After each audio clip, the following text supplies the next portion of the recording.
Battery exhausted, she says. I'm fucking exhausted. Right, here we are back on the bench. Oh, I've shuffled things around.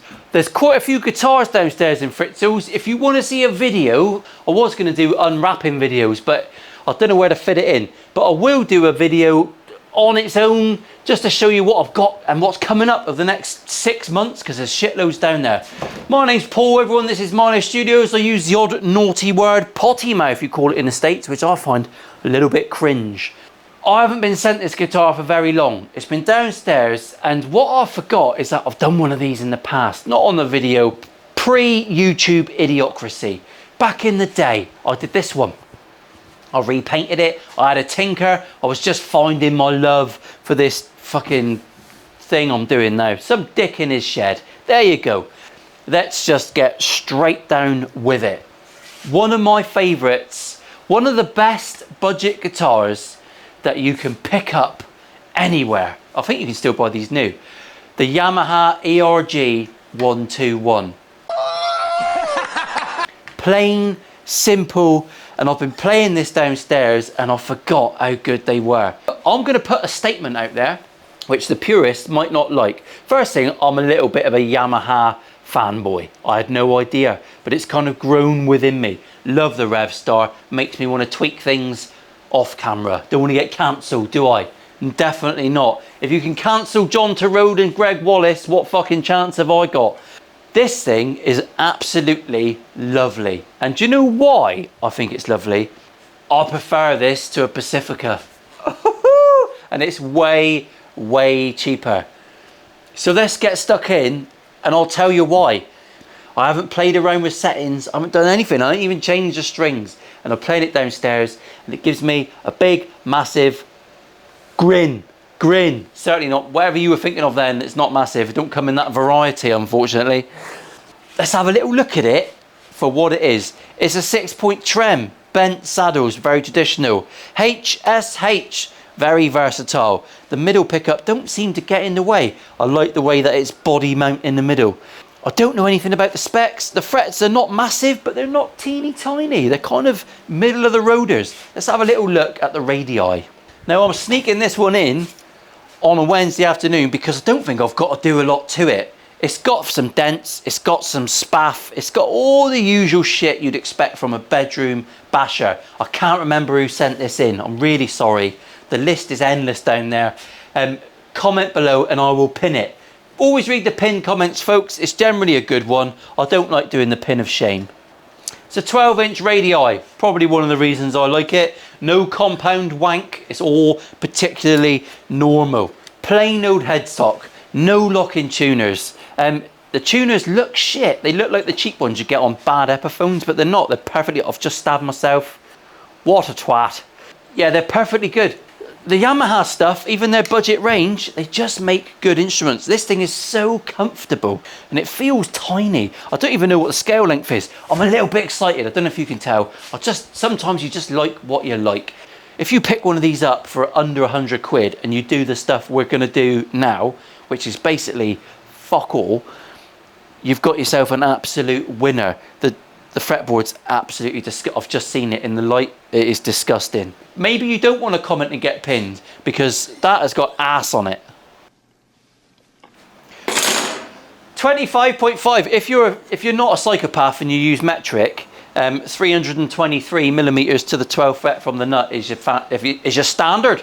It's 12 and 79/62ths. I don't know. I don't understand that fucking shit. I was born 10 years after they got rid of that wank in the UK, so that's fine. If you're offended by the language so far, good. So let's get the strings off and we'll give her a little bit of a clean up. She's got a waggly stick on, which is actually pretty good. The issues I've got with this is the frets are pretty tarnished.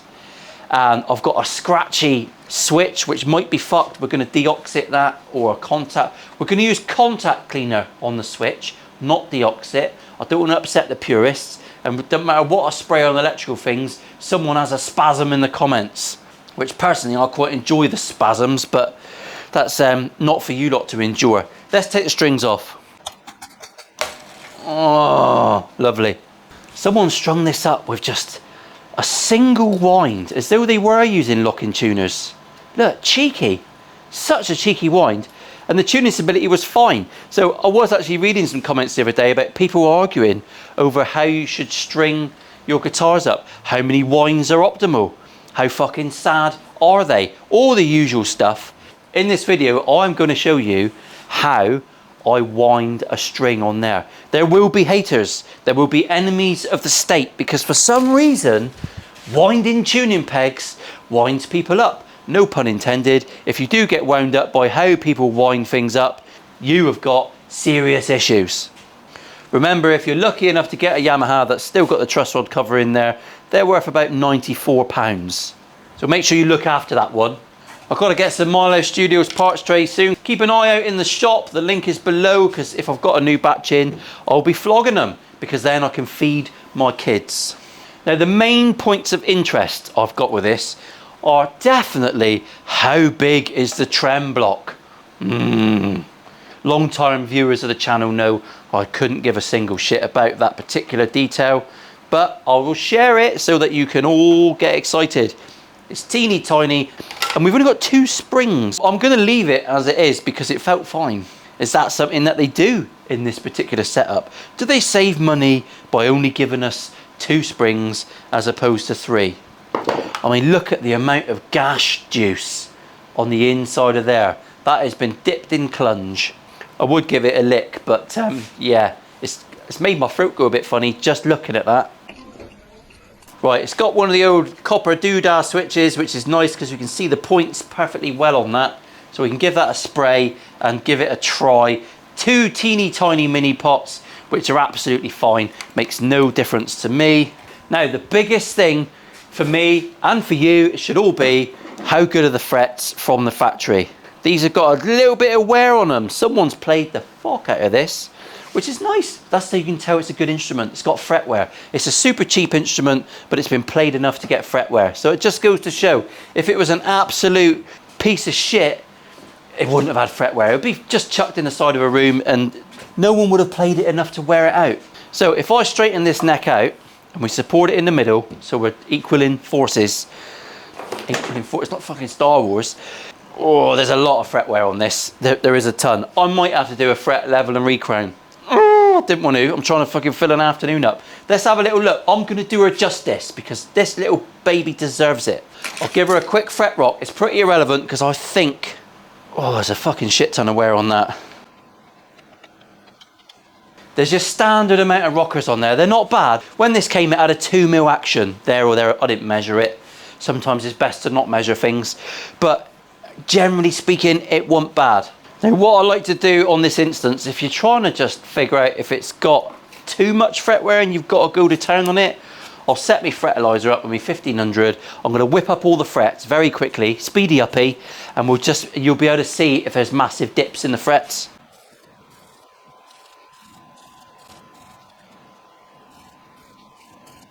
Now, I've whipped over. You can see, hopefully you can see this in the light. You can see the fret wear all down here. It's starting to creep up. It's very early stages, but I've got it on the bench. We've got the neck out. We might as well level the frets, haven't we? Shall we do that today? I'm gonna sand the ends of me frets. Look at me standing all like nonchalant. I'm gonna sand the ends of me frets to get them nice and smooth. There's a bit of a roll on that board, so we'll just add to that, and I'm gonna scrape this fretboard. Let's whiz through the boring shit, and I'll see you over there. Right, here we are on growler cam. We've got it set up. We're on the neck, and we're all flattened out. You can see in the reflection this fret wear. It's very unusual bit of fret wear, that. So we're gonna whiz through it. I don't know who we is. I'm fucking doing it on me Jack Jones, ain't I? Red up the tops, red them up.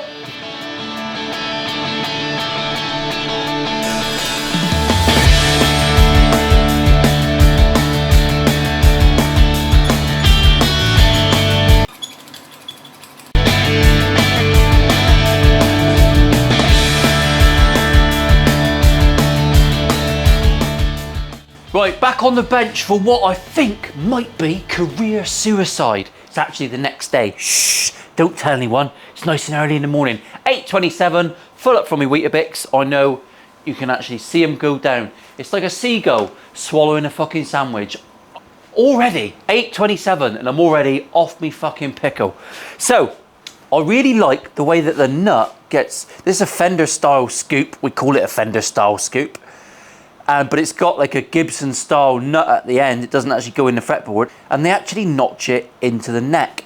I really like that little technique, secures it quite nicely, locates it beautifully in there. I'm going to bring little Dave over and I'm going to string this up as promised. I'm going to show you how I string it up. I'm going to put a roller string tree on here first, because otherwise I'd be a hypocrite, wouldn't I? Take this little minger off.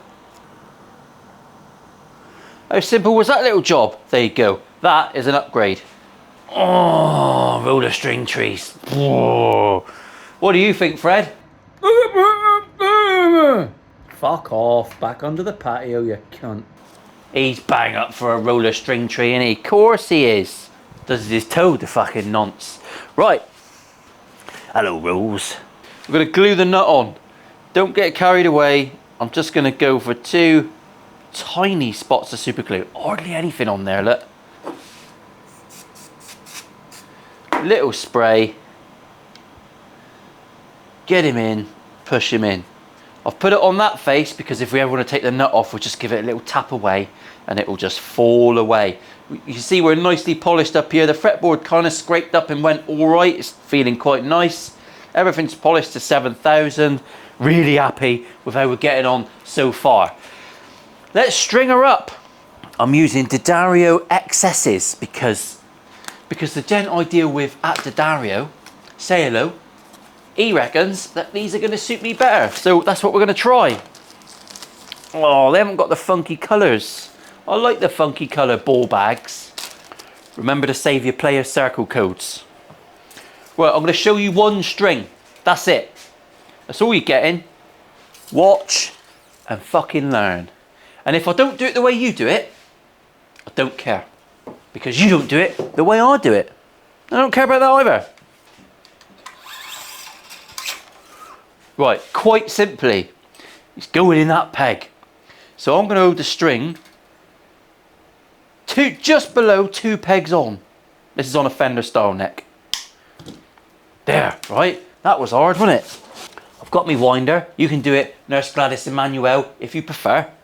I'm going to poke the string so it's just coming through the hole. And I'm going to manually wind it below that to there. All right, lovely. Then I'm going to wind it up. Done.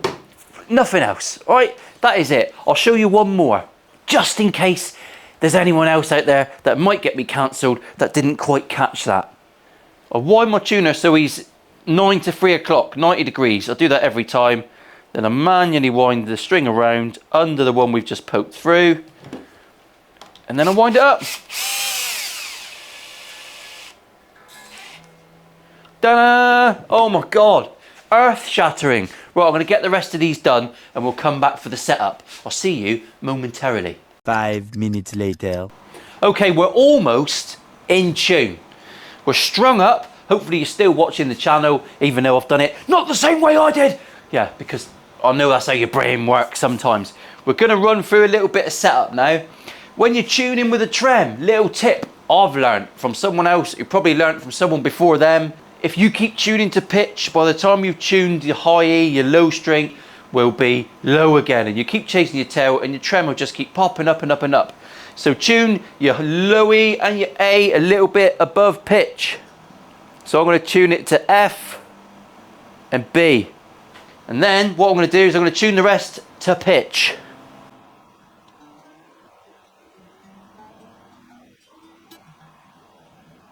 And then we can tune the A string back down. That'll do for a minute. It's a balancing act. If you listen, got about a mil there floating on me trem. If you keep going, you're just going to yank it up and you'll think there's something wrong with the springs and all that. It's not. Quite often it's just the order you're tuning the strings in. Tune the top 2 to 1 pitch sharp, tune the rest and then come back and balance it. And you should be able to get there a lot quicker. You'll find a happy medium. There you go. Tip number 1. I'm now going to check that my neck is straight. We've been here before. If I ever miss something out, just go back and watch every week. There's my tip. Make sure you're subscribed, everyone.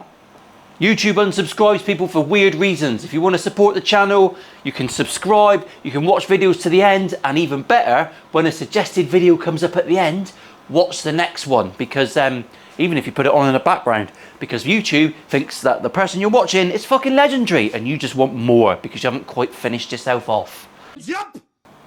Lovely. Everything I tell this guitar to do, she behaves. She just behaves herself. I love it. We should be a bit high now.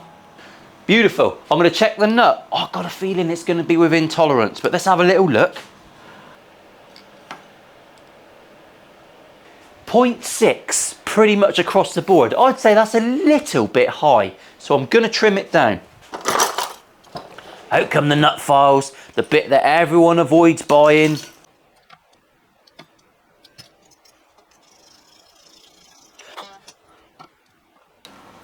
Now, you've got to be careful with your nuts, all right? You only get one set, so make sure you treat them with respect. On a serious note, when you're chopping in your nuts, if you do treat yourself to a decent set of nut files, if you're on your own, just one stroke at a time. If you go too deep, you're going nut shopping, and you end up with a rubber pair like I bought. Don't look at my internet history, horrific.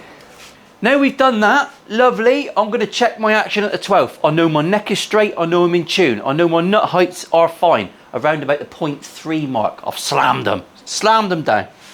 So we're getting a pretty true reading, all right? You could do it on its side, it'd be a truer reading. It makes 0.02 difference to the reading. Like, fuck off, you can't feel that. 1.5 on the high E. 1.7 on the low E. So I'm going to drop these down a little bit because I think she can handle it.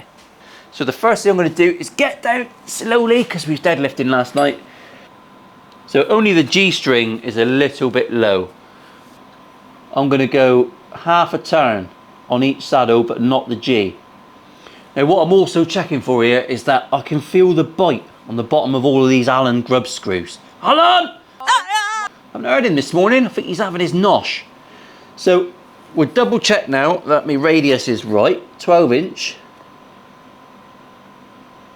Bang on. Let's have a look, see what that's done to me action. 1.35, lovely. A little bit lower than the average. Take them off. I don't want you all getting a raging horn. Right, last thing to check. I know you're all screaming, intonation! So I'm a little bit sharp on a couple, so it just means pulling the saddle back.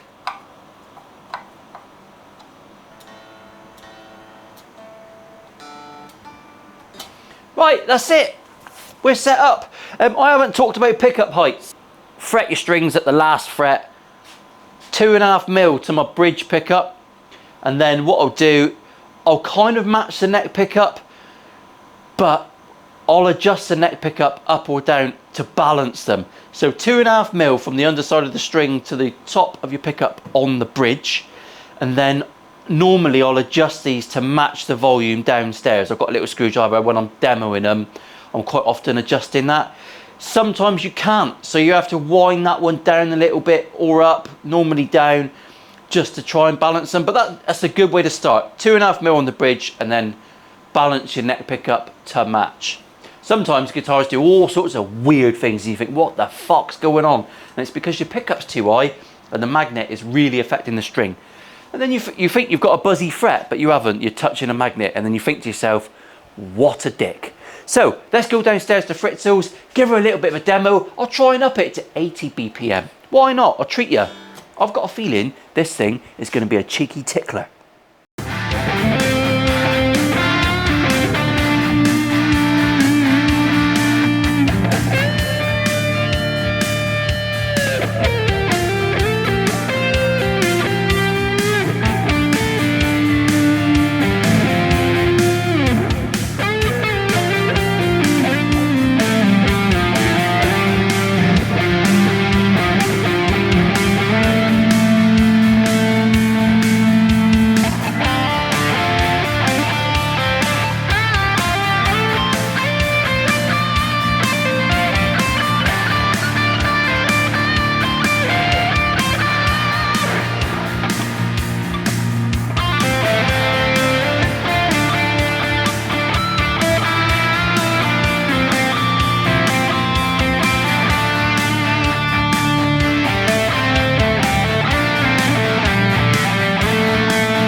Well, interesting little conclusion, that one. It's a great guitar. I knew it would be. There's no surprises.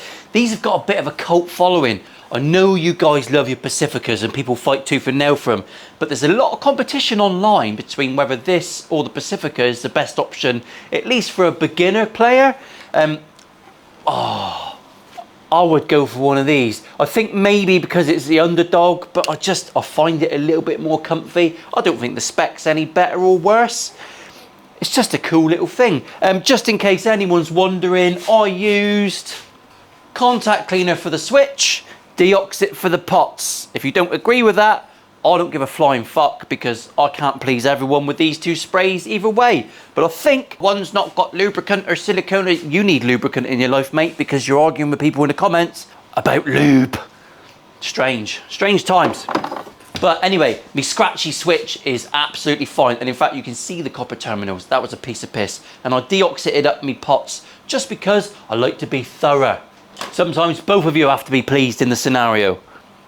So yeah, all in all, dents, dings, scratches, that's fine. It gives her a bit of character. These were released in 2012.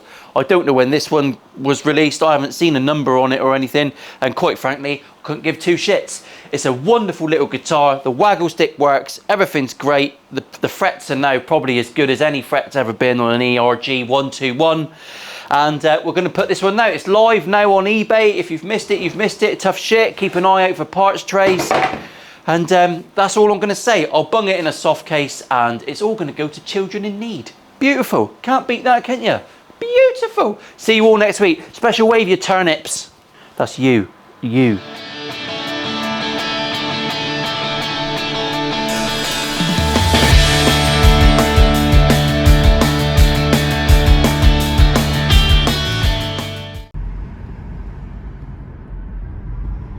Fritzelhöhe.